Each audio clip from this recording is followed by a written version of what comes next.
Guys, luto po tayo ng lumpia. Lumpiang perito. Lumpiang gulay. Yan po. Ano po? Mga merienda.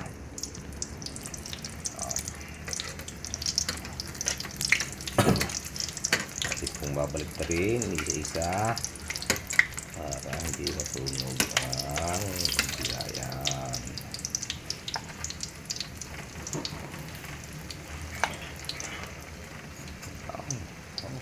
Sarap. Sarap.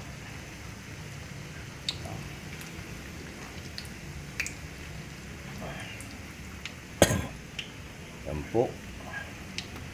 Mga merienda. Pwede na po yung hapunan. Guys, pwede na po yung hapunan. Okay, like and share and comment po. Salamat po.